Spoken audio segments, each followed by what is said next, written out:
Hey folks, welcome back to the Gambit Stratagem podcast. I'm Andrew Essig. Shawn Crocker. Sorry for overlapping you.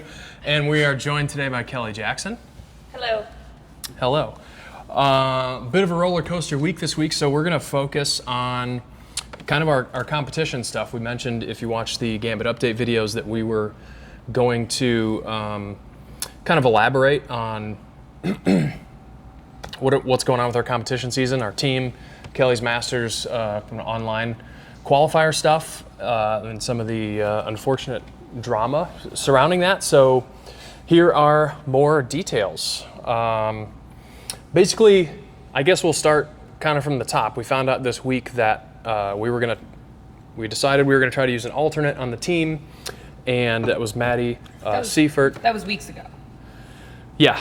Right. But we decided that weeks ago, and this week we found out that somehow she's not on our team roster technically, and CrossFit is not going to allow us to Put her in, and kind of failed to notify us of that until this moment.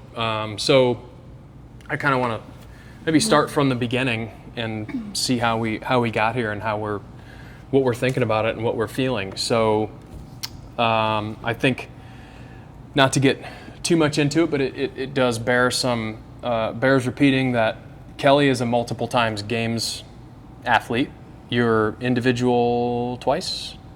Individual twice, team once, demo team once, Masters once. So definitely some games experience, and not a home run for games qualification, but a pretty solid shot, I would say, most years, especially at this point in getting into the Masters stuff, a pretty solid shot at making a return trip.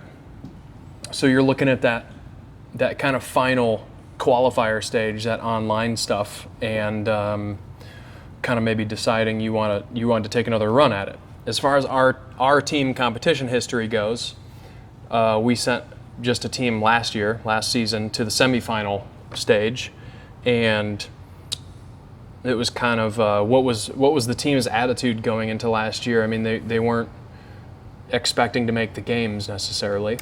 Yeah. No, we were not expecting to make the games. I think last year we had the opportunity for athletes to compete in multiple divisions, so it gave us this team opportunity, which kind of required my scorers to earn a team spot at the semifinal level, and we earned that spot, I think, one of the last spots into it. So our goal going into semifinals is to not take last place, to finish better than we qualified, and we did that last year. But I think along the way, it is like our priority has been, we do this because we love it. Like, we have so much fun. It's like everybody on our team has had full-time jobs and careers, and our ability to train together is very limited. So it's just like, we're here to have fun, do as well as we can, represent our affiliate, and let's just try to put our effort into each event and finish better than where we started. And we did that very well last year, and that was kind of, I think, the same motivation going into this season. It's just like, hey, we're going to see what happens after all the qualification processes unfold. And that was it was with yourself, Corey Clark, Joel Laney, and then we had Ian Cox on the team, who doesn't go to Gambit currently, but has been a past member. And this year you had Clayton Adams taking Ian's place. Was the mentality similar going into this year? Yes and no. So I think the mentality has always been like, have fun, enjoy the process, let's see what happens, and everybody put their best foot forward. There was always the uncertainty of, like, what does Kelley do? Because now the gear shifted in that you had to make a decision on which division you were competing in. And I qualified as an individual, or earned one of those kind of like later invite spots to an individual competition, denied that, and then have qualified as a Masters and on this team. And we knew all along the team needed me or my scores in order to have a chance at qualifying for a semi. So I was always part of it, but whether or not I was on the team at that semifinal was always a to be determined. Let's see what happens when we get there. And so there was always that question mark, which is why Maddie was always part of the play. Like from before the first open workout, Maddie was our female. And so that I think that's why we're in this position where we're like, oh no, what do we do? Because this was our last, and we just didn't expect to be here. Yeah. So where did the team end up standing at the end of the Open? Just for I don't perspective. Look at data. I Shawn, don't know where I am. Shawn, Sean, any input? You don't have to look at it. It was in a qualifying position for a semifinal. Thank you. Yeah. But not near the top. No, I mean, we're think not is- even in the is top kinda 50. I think they took the top 80 teams out of North America. Yeah, I think we might have been in like, the 60s. Oh no, we were like 70s? 75 to 80. Like Okay. we're one of the last. Yeah, because you guys were following the last workout when scores were due. You guys were at like in 79 or 80th. Yes. Because I remember you and I talking about that. It's all coming back to me. And then, Yeah. but You then, and yeah, I. some different scores got invalidated or some I do penalties think got we bumped pushed up down. to like 74 or We did, something. yeah. But definitely, like we're in the bottom On the quarter cut line. on Yeah. the cut line. Like didn't confidently So qualify for a semifinal. So like the registration process, and we've talked about this a bunch off camera and off recording, but to reiterate for anyone listening, the registration process looks like people kind of register for the Open. You pay your $20 or whatever, sign up for the Open. You select which affiliate you're competing at, if you are competing at and for an affiliate. And then in addition to that, if you want to be on a team, your team manager or owner, which is me, in our case, has to log in and like invite people to be on the team roster specifically, not just on your gym roster, but specifically on your team roster. And that can be the entire affiliate. It can be, which it pretty much was. I think there was 32 or 33 people, and I don't remember how many people actually signed up for the Open for our gym, but it was like 30. It was somewhere around there. Yeah, 30 just to 40. so people know, it's not like you just put like the 6 people, Yeah, the I 4 mean- plus 2 alternates. And the It's literally reason you put the whole you affiliate have on to there. select a team is because there's affiliates like CrossFit Mayhem that Right. have half a dozen teams within their one affiliate. Right. So like your affiliate can have multiple Yeah, teams that's a if good you've point. got Yeah. so like that's why you have to designate a team. Yeah. And here we are like barely being able to put together one team, so it's just not something that we think about. Right. So, yeah, during that process, so I guess what CrossFit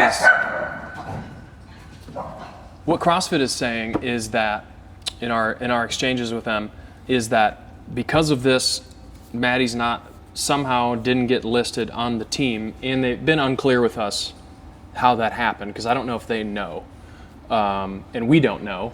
And what's interesting is when you log into the website, now our team roster is gone. It's that part of the website, I guess once the Open is over or quarterfinals is over, that part of the website kind of disappears. So when I log into kind of the back end of the website, I don't have access. So they're kind of referencing, oh, you should call up another female from your roster. And I'm like, I don't even have a roster anymore. Yeah. It's gone. Yeah, they had to send us a you screenshot need to tell me of who what else they is pulled on up. our roster because I literally put everyone on the roster. I just go through. It's two for us. Like Kelley said, we're trying to qualify just one team. So it's. I'm not going to go through all the ins and outs of who might perform this year and who we might want to call up as an alternate. It's better. We're safer just to put everyone that's signed up on the team roster, which is what I did. And after looking at the record, it seems like Maddie's one of the only or one of the very few only people that did not get put on the team roster. So CrossFit's not giving us any information about how that necessarily happened. So it could have been, she said that it could have been me that didn't invite her to the team. It could have been Maddie that didn't accept an invite. Although I don't think there is an invite. Like you said, you didn't get an invite. Kelley said she didn't get an invite. So I don't think that's maybe the case. Interesting that they didn't seem to know. Yeah. Like you're talking with someone from CrossFit who thinks there's an invite you have to accept when there isn't. So I guess the point we're getting at is the website's not great. No, there's a lot of gray area and weirdness. The whole process is a little confusing, and it's not ideal. Sorry, I'm trying to look up the team results as we talk here, but we're not in first. That was CrossFit Mayhem Freedom. Oh, just for weird. the reference, yeah. Wouldn't have guessed that. I would have put. Oh no. So yeah, it's kind of like we don't really know how this happened. We don't know Yeah. whose fault it was, and it's not really relevant. What's kind of crazy about the whole thing is it seems like kind of a technicality to me. It seems like your internal documents about. It seems like you'd click a button and she's on this list at this point. And for And a team we have who's all the data that prove like she's been part of our affiliate. She did every open workout within our exactly. affiliate. Like we're not trying to cheat the system. Like she's completed the whole open. Signed up for the Open within under our our affiliate. Like it's not like this random member joined and we're trying to put her on the team. It's like she's been with us from the beginning, which is why it's ever more devastating. Like she knew her role going into the Open, and so and so yeah. So it's kind of crazy that it seems like a weird technicality to get hung up on in our perspective. I hadn't thought previously about gyms with multiple teams. That makes a big difference because if you're like, oh, if you just claim this person was an alternate the whole time, but you had multiple teams, then you could be trying to recruit her for multiple teams. And I'm assuming you can't list the same person for alternates on multiple correct. teams. Designated team. So that makes sense, but we don't have We have multiple one team. teams. Right. We have one team. So that's kind of wild. And what's crazier is at no point, like when I had to declare alternates, I guess the deal is they were supposed to let us know. My first correspondence with CrossFit this week was, I thought you were notified that your alternate is You reached out invalid. to confirm the change in our team because I'm no longer on it. Maddie had been put on it. And the response was kind of like, oh, I thought someone told you that's not going to happen. And this needed to, which implies this should have been communicated weeks ago when we submitted this request, and it wasn't. So like that lack of communication is really because we put in our where the team problem lies. for Granite Games weeks ago. CrossFit Gambit 75th place for the reference. So if it was top 80, we're 5. Yep. So yeah, it would have places been up. one thing if they would have notified us then. It would have been a much easier pill to would- swallow. One spot ahead of Jump Ship CrossFit Hawaii. Shout out Jump Ship CrossFit Hawaii. I don't know who they are, but that's an awesome name. I know exactly who they are. Do you? Yeah, it's Seth from originally Misfit Athletics. Oh, wow. His new gym. Nice. Is it in Hawaii? It is. I mean, that seems like you wouldn't call it Jump Ship CrossFit Hawaii if it wasn't. He in called Hawaii. it Jump Ship when he literally jumped ship. It's fair. Beside the point. Yeah. We digress.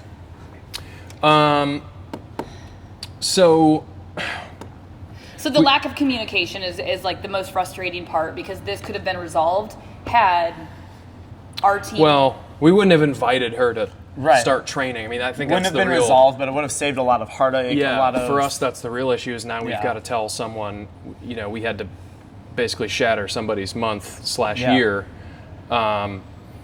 Someone who loves competing and loves fitness and loves the sport. He's been And training what's- hard with the team. And like- what's odd is it's hard to understand. I can understand the rule, and there's no confusion about that. And there was obviously a mistake or a clerical error, maybe even a software glitch. Like we don't know. No one's been clear, and I'm not sure there's any way to find out. But and just based on like our kind of web-based gym software, which glitches daily. often. I'll often go like to coach a weightlifting class, and there will be bent over row where there was supposed to be power clean. Yeah. Because something glitched last second when I was uploading it. So that stuff happens is my point. Well, and also it's not the first sign of some kind of software issue through the season, which Yeah. I think is important to note too, right? Like workouts getting leaked early. There was an issue with young up-and-comer Annika Greer submitting a workout result that she didn't qualify because it didn't upload in time. Like, Oh yeah. there's other points outside of this. This one obviously Yeah. hits us a lot closer to heart. Yeah, because and it's from an our athlete perspective, it that's- seems like they deal with this kind of stuff all the time. Yeah. Late submissions, whatever, and their CrossFit stance is usually tough nuggets. Like, Sure. these are the rules, it is what it is. But when you're trying to submit stuff, especially when they're trying to request sometimes 15 or 20 minute long videos that you have to upload, your phones are shooting in 4K. We just had new internet installed here, and they're like, yeah, if you are streaming 4K, it's going to dominate your entire bandwidth. Like that's going to be the only thing you can do in your entire gym is stream one 4K video. Yeah, I mean they have put like asterisks into all of this in the where it's just like some of these videos are going to take a while. Like all like that's My all point is down there's there. just a lot of moving parts, Yeah. and these errors happen all the time. So for them to kind of come out and say, all right, this is where we're putting our foot down. Yeah. This is, not going to happen. And then we went through the registration. I listed our 2 alternates. You have to officially, because you have until like the day of the pretty much I think until you check in at the competition to declare alternates. It's like once you're checked in at the competition and you're there, then you're locked in. Is my understanding. So no big deal. We're still a week plus away. I'll email.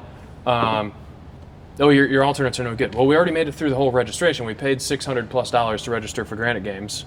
And you accepted, which leads us to believe you accepted the registration participants at that time because they were on that list. And I'm told they made a note internally that this alternate is not accepted, but just failed to notify us. So we're making all these plans.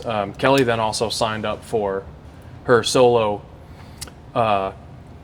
Masters, Semifinals. the individual Masters semifinal, which now she supposedly has to deny. And the question we've kind of had is, like Kelley asked this morning, should I email and ask what the penalty is for just doing both? Because at this point it's like, well, we gotta withdraw the team, or if we withdraw Kelley's individual, individual competition registration, and it's a valid question. Like, what are they going to do? And of course, my reaction is, well, like, hey, that's not going to reflect good on anybody if we try to force our way in or kind of skirt the rules. And I don't know. I'm just thinking, like, what's the least they could do? Just say your scores are invalid and you came and competed and you had fun and nothing counts. The worst they could do is say you're banned from competing for 2 years. Yeah. Because you knowingly broke the rules after multiple communication with CrossFit. They've got a paper trail of emails saying that we're acknowledging that we can't do both, and then you send somebody to do both. So not the best idea, however tempting. So it's kind of crazy, and we can't really necessarily, like I said, I take the blame as the team captain who was in charge of like registering the team, validating scores, all that kind of stuff. We do our best to like have multiple people log into my account to make sure scores are getting validated on time, because that's a pain. But sorry to interrupt, but I just wonder, like, what if you hadn't reached out on Monday and been like, hey, I'm confirming my team because we haven't received anything. And we'd shown up with... We, have to travel on a plane to get to this place, and we've received no information. So you reach out Monday, and they're like, yeah, no, that team doesn't work. What if we just showed up on Thursday, registered? What would they have done? And obviously I'm there because I was going to coach. Yeah. But at that point, I've already competed in the Masters. Yeah. So what would they have done then? It's just... I have a feeling they wouldn't have let us compete. And it would have been a much hairier situation, because then it comes down to, well, we paid all these travel expenses, we booked hotel rooms, we rented a car, which... Oh, we would have been so much more mad. I've rented a car that I have to try and cancel. And those are all like what ifs, but like that's kind of where my head went, where it was just like we went above and beyond to be you're not communicating any information to us. We need more. Yeah. Again, lack of communication. Yeah, which has been kind of a hallmark of CrossFit in general. And we can maybe save that whole issue for another podcast. Yeah. But it's, as people owning and managing an affiliate, it is kind of the same deal. You want to keep pushing this sport into a more legitimate sphere. We want it, it's the same stuff we keep hearing over and over. We want these athletes to make more money. We want them to be able to get sponsorships. There's a lot of people that think they should be able to wear their whatever brand of shoes they want, because there are shoe companies that want to sponsor these athletes. Innovate, Nike, Reebok, and now it's the no ball CrossFit Games, so they have to wear no balls a lot of times. Limiting earning potential. Limiting earning potential. Taking athletes who qualify in multiple regions and being like, or multiple divisions, and it's like, choose one. Why do I have to choose one? I've earned the opportunity in all of them. Like, I get if like my weekend falls on the same, or if I qualify for the games for the same weekend, like I got to choose one or the other. But they've earned their spot. Like these Becca Voigts who earned her spot to go Masters and individual, give her a chance at both. Because whichever competition comes second is not going to be favorable, because you're. It used to be kind of a badge of honor. Yeah. To say, oh, hey, you've got a female who's 38, 39, 40 years old, who's, like Sam Briggs is a great example, where she's able to qualify a lot of times in the individual open division, and obviously also qualifies for Masters. So it's like, does she want to go and mop up kind of in the Masters division, or does she want to go try her hand at the individuals and maybe not fare so well, but still, impress people that she can hang, and that's always been a cool part of the sport. So to kind of take that away, you kind of see both sides. I get that they're trying to give more people an opportunity, but the stance of CrossFit, and I think with, hey, should I go there? But when Dave Castro was part of the company, I feel like his attitude was always, look, the best of the best made it. Yeah, that's exactly what I was going to say. It's like, sport is sport. Yeah. It's like, you want as many people to play as you can, but at the end of the day, it's, are you better or not? He was If always you're better adamant than that other people and you can qualify for individual. all then he you was should be there. worried about was that top 10. Yeah. It was kind of like there was a lot of people, and I can understand, having been there, I can understand how important it is to just make it to the games, even if you're taking 40th place or however many athletes they choose to allow at the games that year. Coming in last, it's like you're still there. You're going toe to toe with the big dogs. You earned your spot here. I get it, but from a sport perspective, and I think Dave Castro had a good head on his shoulders in that regard, where he knew that the top 10 was kind of always the top 10. By the end of the 5 days of competition or whatever, no one was really cracking into the top 5 that wasn't already within reaching distance. Like, no one from 20th place was suddenly showing up on the podium. It just didn't happen. You'd already, like, the dust had settled. So that's kind of the take on it, and I think that's the same attitude that would allow somebody to say, yeah, if you want to go individual and do that and do Masters, like, do it. Go. You earned your spot in individual. Go do it and see what happens, and then also fall back on Masters when it doesn't work out or whatever. And then just to circle back to like why we're in the position we're in right now is like we needed my scores to give more people within the CrossFit community an opportunity to compete at a semifinal. Yeah. So we used my scores to get there, have a team, but all of a sudden this team can't exist without another athlete who somehow wasn't put on our team, and now I have to decide, am I going team or am I going individual, because you could only do one. Yeah, and I know I've had a lot of conversations with you about this, but the people are going to want to know. The 12 people watching this, listening to this podcast, are going to want to know what your decision is, and I know better than to put you on the spot, unless you want to announce it right now. But that's a tough spot, because what I know from talking to you, what you're most concerned about is what Maddie's going through and what the team's going through, because we knew right off, hey, if we ask Joel and Clayton and Corey what you should do, they want you to put yourself first. And to be totally frank, your odds of making the games as an individual are much higher than the team's odds. But it's a tough call, because we went and did the team thing, and it was super fun. The pressure was a little bit lower. I enjoy, as a coach, I'm kind of like, you kind of retired from competing. I also kind of retired from coaching, so it was nice for me to go and not have a ton of pressure to, like, I love strategizing workouts, but it's just kind of nice to let you be in charge of the team and not have to worry about programming leading up to it. I could just kind of go along for the ride and help you guys strategize and support. That's super fun, but I felt the same way at Masters at the games last year. What was like a little less stressful. Like, I was there for support and strategy and all that kind of good stuff, helping you warm up, being there in the warm up and cool down area, and all that kind of fun stuff, but just with a little bit less pressure, just because we're kind of in that mode.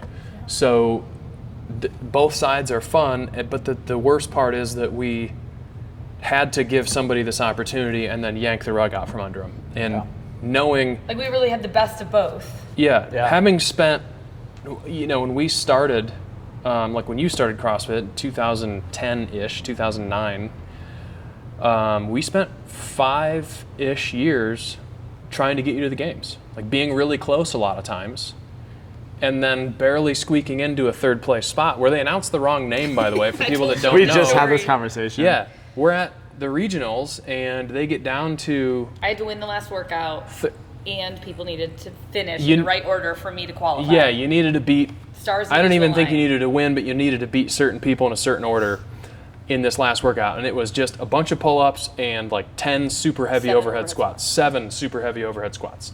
Even less. So you did exactly what you needed to do. We had a whole moment where we were hugging and crying over another year we didn't make it. We were super close. You were training with Alex LaChance that year. She made it easily, and it was just gut-wrenching that she just skated through this regional, and you again missed out on an opportunity and had to have a judge come sprinting over to us, and I see this woman running, and I'm thinking, please say there was a mistake. Please say there was a mistake. She runs up, there was a mistake! So, just, from...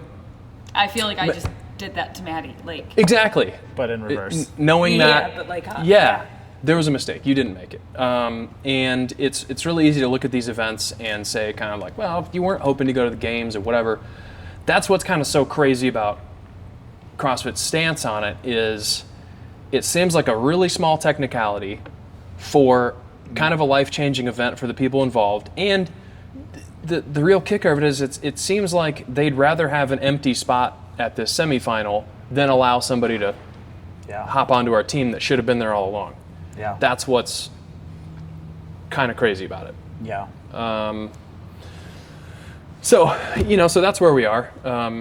Everybody that's interested in the whole story, that's the whole story. And there's, moving forward, I don't know what can be done. Nothing. We kind of just have to accept. I think we're still hoping To get a in call. the back of our minds that we get a call or an email saying like, you know what, we're gonna fix this. It's not a big deal. But I don't think that's happening. Well, It's not. Like, it's just so devastating because it does, like, oh, so cool, I go team, but like, so we go team next weekend and have fun, but like coming back into your community and talking about it, it's going to be hard because there's this like elephant in the room. There's an athlete who's going to hear about these stories and wish that she were part of them. And she should be part of them. And she should be part of them. Yeah. And then in contrast, it's like, okay, so I go individual. And then with like, if I go individual, there's this like hope that I qualify. So nobody's season really ends. So we get 2 or 3 more months to train together and have so much fun and like enjoy this process that we enjoyed last year. Like I remember Joel Clayton and I, them kind of diving in to help me train for the games last year. Yeah. Like that jump started my like, this is fun again, let's do it. And so like, I don't want the season to end. And so, but like it could end anyways. I could do the individual qualifiers this weekend and take 11th or last and not qualify for the games, and then nobody wins. So it's just like I just feel like I'm in. It's like Bart Simpson always used to say, "You're damned if you do, and you're damned if you don't." Like I think he said that. I didn't really watch The Simpsons, but I feel like that's a. It sounds like like that's a Bart thing he said. Say something with like confidence and let it ride. I feel like I remember that quote. Yeah. So I just. So we have had a difficult week, and we've got another difficult 36 to 48 hours ahead of us because the Masters Online Semifinal starts tomorrow. Yeah. And that is, for anyone interested, that is going to be 3 days of 6 workouts. Yeah, it's like the quarterfinals. 2 a day, and you have basically a 24-hour period or a 12-hour window or whatever to perform the workouts and submit them, and they're going to guarantee that by giving you a password to say on your video. So they'll release the password at a specific time, and they'll know you shot your video at the correct. Because we already know the workouts, which we posted in the video yesterday, the Gambit update video. So we will continue to talk it out. You're going to talk with the team this afternoon, and we'll see where things lie, and we will obviously keep our community up to date on what we're doing and document it as best we can as we move through whatever the rest of our season looks like. But I think we're just going to let Shawn make this decision. I think that's we're going to have Shawn race Link on foot somewhere. And then on it'll be like 4 paws. Yeah, it'll be like flipping a coin. Yeah. So, anything else to add? No, I think we did a good job making it very PC. Yeah, we're about that 30-minute mark, so that'll do us for the Gambit Stratagem podcast. What a heavy second episode for the Gambit Stratagem podcast. I was hoping we had better news and better material to cover for the second one, but it is what it is. Here we are. You got a great shirt on though. Yep, Wad with Pride coming up. I'm keeping mine black because that's unique. Because everybody else is dyeing theirs. So great. And if you're listening to this on audio only, just trust me, it's awesome. Black, it's gold. What else do you need to know? Yeah. Sparkles. Sparkle ink. Oh, I'm all in on the sparkle ink. Anyway, thanks everybody for tuning in. Kelley, thank you for joining us. Shawn, as always, pleasure having you. Folks, tune in again, and we'll catch you next time. Thanks.